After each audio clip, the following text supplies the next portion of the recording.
Hello বন্ধুরা, অনেক দিন পর একটা ভিডিও নিয়ে আসলাম। দেখো, আমি মা আর বর বেরিয়ে পড়েছিলাম ঘুরতে। কোথায় যাব বুঝতে পারছিলাম না। আমাদের সামনে একটা মল ছিল, ভাবলাম ওখান থেকেই ঘুরে আসি।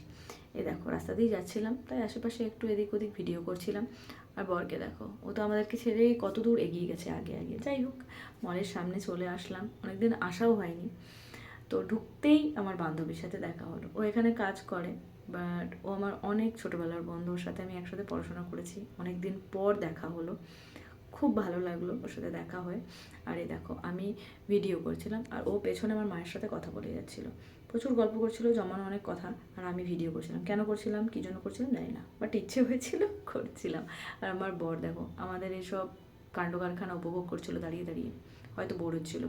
নিয়ে তারপরে ওর এখানে দেখো আমাকে লিপস্টিক পরাচ্ছে, বাট এটা ওর কাস্টমার রিভিউ ছিল। তো আমি কাস্টমার হয়ে ওকে রিভিউ দিয়ে দিলাম। তো আর সাথে লিপস্টিকও পরা হয়ে গেল। তারপর একটু এদিক সেদিক ঘুরছিলাম, দরকার ছিল না, গল্পই করছিলাম, বাট মনে হলো এসছি যখন একটু ঘুরবো। তারপরে হঠাৎ করে আমার ভাই আর ভাইয়ের বউ আর ভাইপোর সাথে দেখা হয়ে গেলো। ওরাও ঘুরতে এসেছিলো। আর এরা মনে হয় কিছু গভীর আলোচনা করছিল, বুঝলে। তারপর হঠাৎ দেখি ও মা হাওয়া চারজনে মিলে কোথায় না ছবি তুলতে গেল, বুঝলে।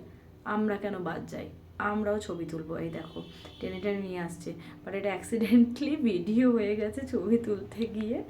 তারপরে আমার মাকে নিয়ে দেখো হাত ধরে যাচ্ছে, কাকিমা চলো, চা খেতেই হবে।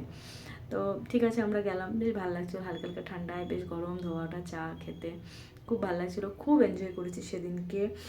এবার বাড়ি যাওয়ার পালা। দেখো বাড়ি যাচ্ছি। টাটা। কেমন লাগলো ভিডিওটা জানিও।